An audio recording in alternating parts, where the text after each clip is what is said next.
Jauh-jauh dari orang yang punya pola pikir ingin serba sat-sat buat capai tujuan, yang apa-apa itu bilang gimana nanti aja, yang apa-apa selalu ngeluh, yang anggap mau mulai sesuatu harus punya banyak hal dulu.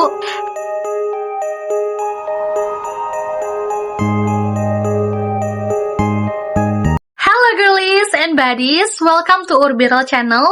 Video ini akan merenovasi otakmu dan menjadikan hidupmu setidaknya lebih baik setiap harinya.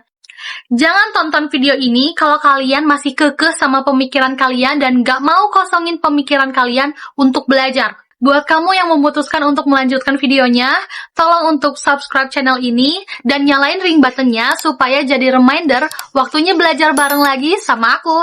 So, welcome to the Invest Mind, Invest Life. Oke, yang pertama adalah jangan cari alasan untuk memulai. Orang yang benar-benar pengen dapetin apa yang mereka mau, mereka nggak cari alasan untuk menunda-nunda apa yang mereka ingin lakukan. Kamu ingin dapat nilai bagus, mulai belajar. Kamu pengen jadi entrepreneur, mulai belajar bisnis. You want to become editor video, learning and make a portfolio. Jangan tunda hari esok, jangan nunggu tanggal 1, jangan nunggu besok pagi. Stop it, do it right now. Lakuin hari ini agar selanjutnya tinggal melanjutkan. Oh ya, jangan juga cari alasan hanya karena kalian gak punya sesuatu hal. Aku belajar untuk mensyukuri apa yang aku miliki. Sekarang, aku mencoba untuk gak iri sama fasilitas orang lain untuk memulai. Aku mau jadi content creator, tapi aku gak punya kamera atau iPhone. Pakai aja HP yang ada. Videonya burik noh. Sekarang ada enhanced video. Aku nggak bisa editing. CapCut sediain banyak fitur editing. Tapi CapCut aku nggak premium. Beli CapCut sharing account biar lebih murah. Jangan pernah cari alasan dalam segala hal untuk memulai. Oh, aku nggak bisa kuliah. Cari cara lain biar aku bisa belajar. Cari courses gratis, ikut kelas online, belajar dari YouTube, belajar dari podcast, baca banyak buku, masuk komunitas, masih banyak lagi. Masih banyak cara.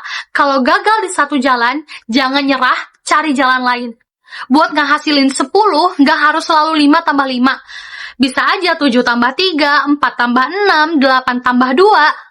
Stop buat lihat apa yang orang lain miliki sedang kita nggak punya, buat jadi alasan kita berhenti kejar apa yang mau kita miliki. Stop buat mikir bahwa kita nggak bisa jadi orang kaya mereka hanya karena kita nggak punya privilege itu. Justru, kita punya otak, pakai itu untuk mencari jalan keluar. Yang kedua, karya pertamamu adalah karya terburukmu. Mulai aja dulu. Karya pertamamu bakal jadi karya terburukmu. Jangan plek-ketiplek pengen kayak orang lain yang udah punya segala fasilitas. Sedangkan kita masih ngerintis. Untuk memulai sesuatu, nggak harus nunggu keren dulu, nggak harus nunggu bagus dulu, nggak harus nunggu fasilitas dulu. Learning by doing. Nggak apa-apa kelihatan bodoh, gagal, jelek di awal. Kita cukup tahu kemudian taking action, learning, practice, learning again, practice again. Jangan takut untuk kelihatan pecundang hanya karena kita coba sesuatu. Yang benar-benar pecundang adalah mereka yang mencemooh kamu. Mereka yang gak seberani kamu untuk memulai. Mereka yang mau narik kamu mundur lagi ke belakang biar kalian selevel. Selanjutnya yang ketiga, jangan berpikir gimana nanti, tapi pikir nanti gimana. Gak ada yang namanya waktu yang tepat. Justru waktu yang tepat itu diciptakan. Kapan mau mulai? Aset anak muda adalah umurnya dan juga waktunya. Aku sadar bahwa tubuh kita sebagai remaja tuh mau dipakai begadang, mau dipakai untuk kerja keras sampai capek pun masih belum kerasa efeknya. Palingan ya kita cuma ngeluh aja kan. Semakin kita tua nanti, tubuh kita tuh semakin melemah, semakin menurun, semakin gak kuat untuk begadang, kerja keras.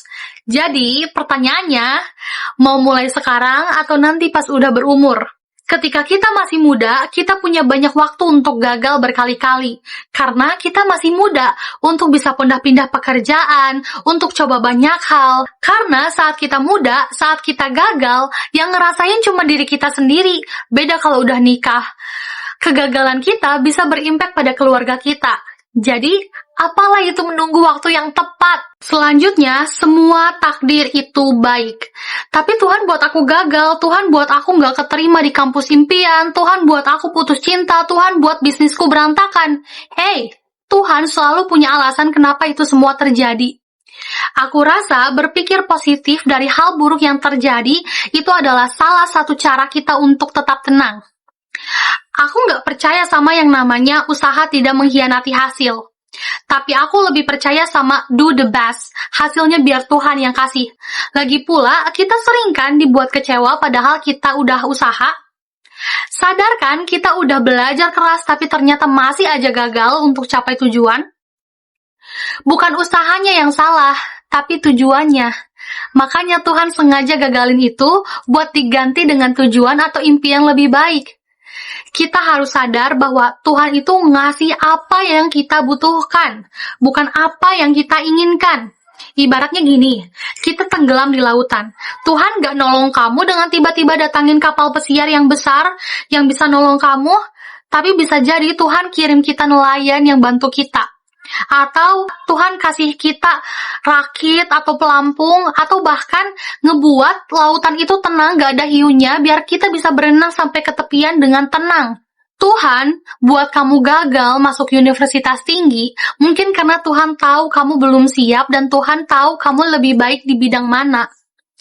Tuhan buat kamu dipecat, mungkin Tuhan tahu kamu gak akan berkembang di pekerjaan itu, makanya Tuhan minta kamu cari pekerjaan lain yang lebih baik.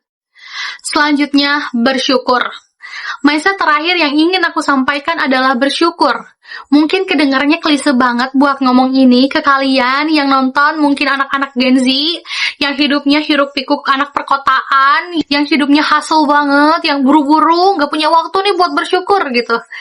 Tapi, bukankah dengan bersyukur kita lebih bahagia dan tenang? Mungkin kita belum sampai sama mimpi kita. Tapi kita bersyukur setidaknya hari ini kita tidak diam saja, kita melakukan progres. Mungkin hari ini kita nggak bisa makan enak, tapi bakalan buat kita lebih ikhlas menerimanya saat mengetahui bahwa banyak orang di luar sana yang juga pengen makan tapi nggak punya uang. Kita nggak punya rumah yang bagus kayak mereka. Coba kita lihat rakyat-rakyat Palestina yang cuma ngungsi di tenda-tenda yang nggak punya rumah. Kita nggak punya kasur yang empuk. Coba lihat mereka yang mungkin bisa jadi harus tidur di tanah karena nggak punya rumah. Dengan bersyukur, kita belajar untuk menerima apa yang kita miliki saat ini. Lalu, kita optimalkan apa yang kita miliki. Dengan bersyukur, kita menjauhi iri hati. Dengan bersyukur, kita menganggap bahwa dunia ini hanyalah kompetisi dengan diri sendiri. Coba deh, untuk setidaknya luangkan 15 menit sebelum tidur untuk refleksi atau gratitude. Biar kita nggak lupa sama nikmat apa yang Tuhan kasih. Sesimpel dengan tubuh yang masih sehat, masih bisa makan. Itu udah bagian dari anugerah loh. Tapi kapan kita bilang makasih sama Tuhan dan menyadari hal itu? Jarang kan? Buat kalian yang ngerasa video ini bermanfaat, tolong jangan lupa untuk like, komen, dan share ke Instagram dengan tag aku di Instagram Urbiral Channel dan kasih tahu saran mengenai apa pandangan kalian tentang konten-kontenku. Nanti akan aku reply ke storiesku. Bantu aku untuk menyebarkan hal ini kepada banyak orang untuk setidaknya lebih baik setiap harinya. So, I'll see you in the next week. Bye-bye!